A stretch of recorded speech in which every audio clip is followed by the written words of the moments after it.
Hello, is that the ambulance service? Come on, Arsenal with the surely. ball. Oh All my they God. need to do is keep Come it, but they're on. through a goal. Gabriel Jesus to finish it. And yes!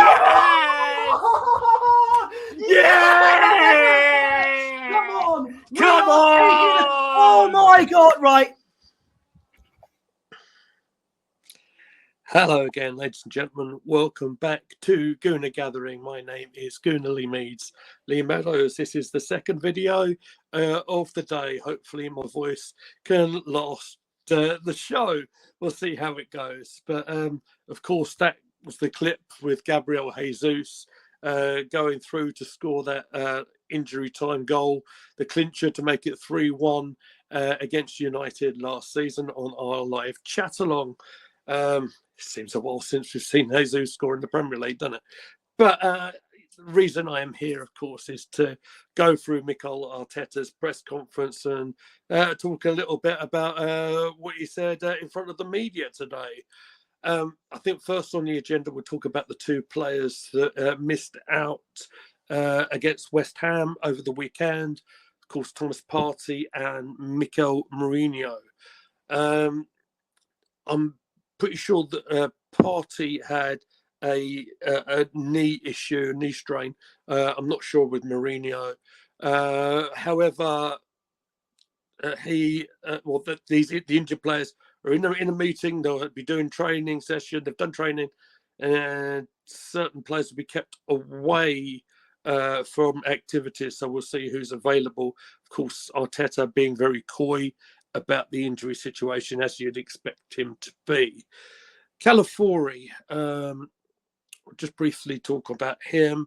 Of course, he was withdrawn during the game for a bit, but he's still coming back after his injury, so hopefully he's all good to go. He'll be an important member of our back line.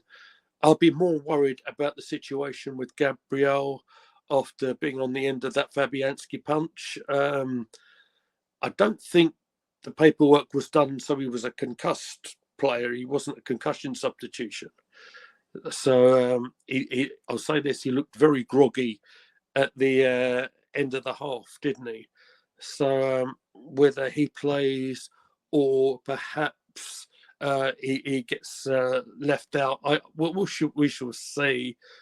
It'd be a worry for our most consistent centre half to be missing against a team maybe not in the best of form, but with the reputation of Manchester United. You wouldn't want them to be missing. Just realised my banner was still up. It doesn't need to be up, does it?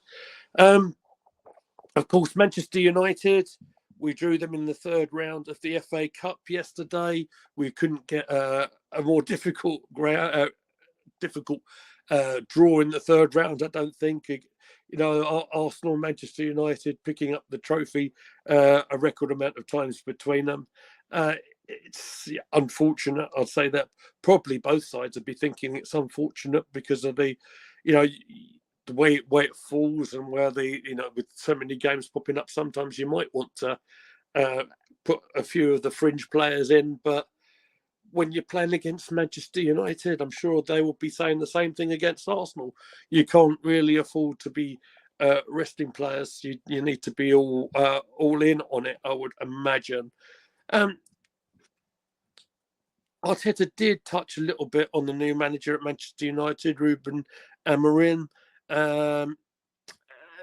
He's a manager, obviously, we've come across before. We saw him against when we played Sporting Lisbon in that Europa League exit a couple of years ago.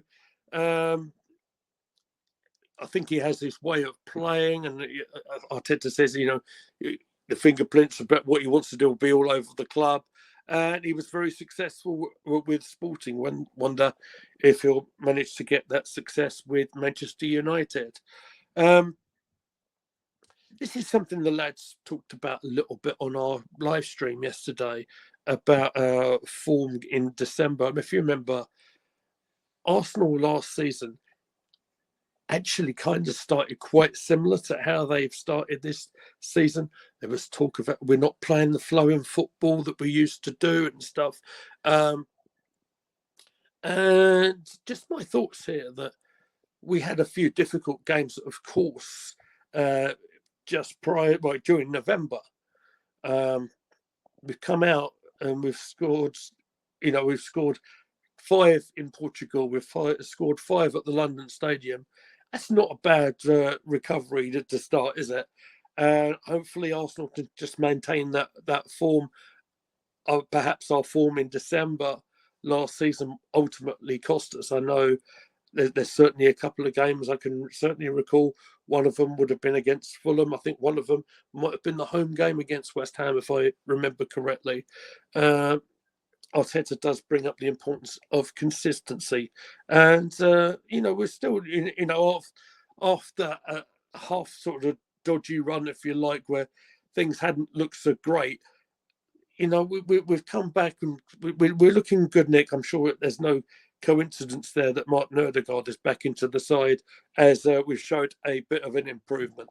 So that's just my thoughts on that. He mentions a little bit, does Mikel, about Jorginho.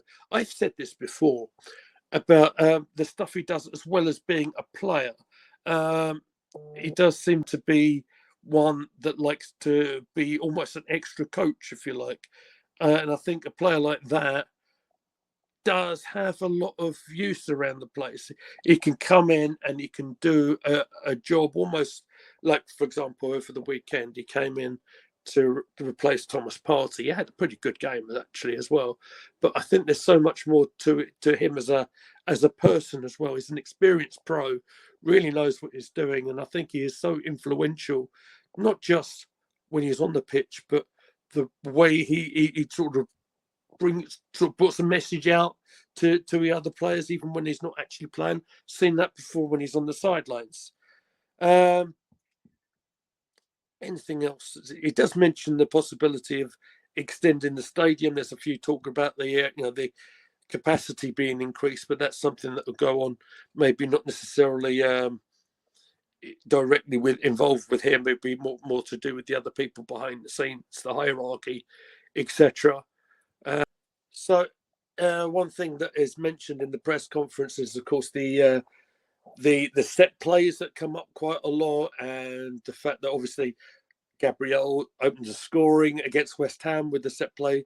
The coach Nicolas Yolva is getting a lot of attention, of course, but it's not just having the separate coach for doing the set plays. It's all connected. It's all how does he say?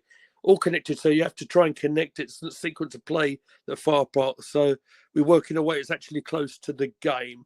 I think it's quite clear set plays are a great strength of ours, and they have been for a number of years now.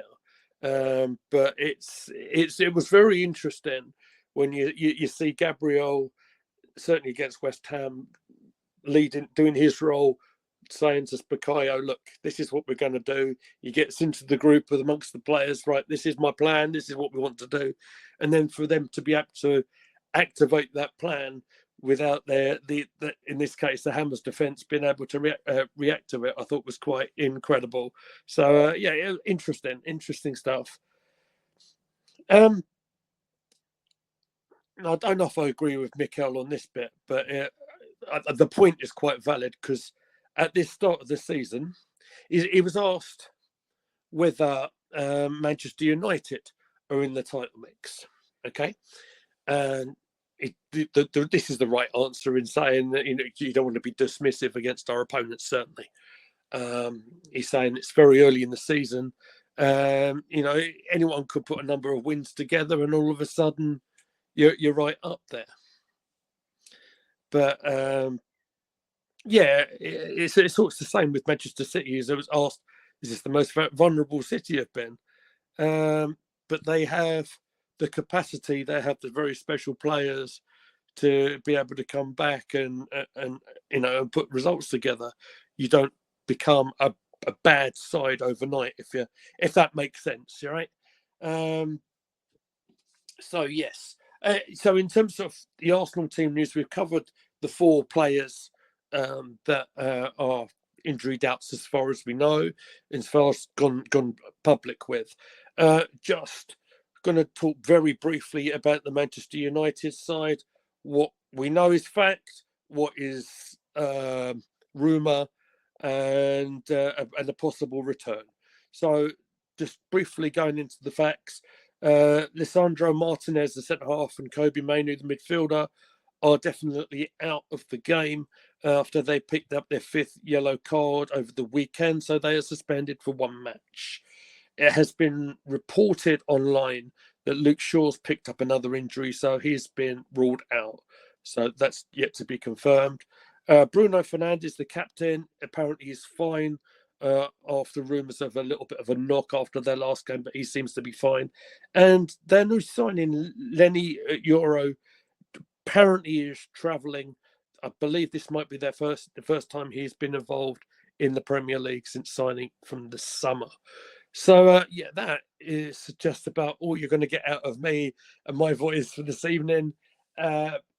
If I didn't mention it in the first video, thank you to everybody who wished me happy birthday as well over the weekend. That is really appreciated. And yeah, I'm going to go back and edit this video, and I'll catch you all again another time during the week. All right. So thanks for watching. Make sure if you've got this far on the video, please smash that like button, subscribe to the channel, share it about with your friends, tell everybody about Gooner Gathering, and we'll see you again on the next video. Cheers. Thanks for watching.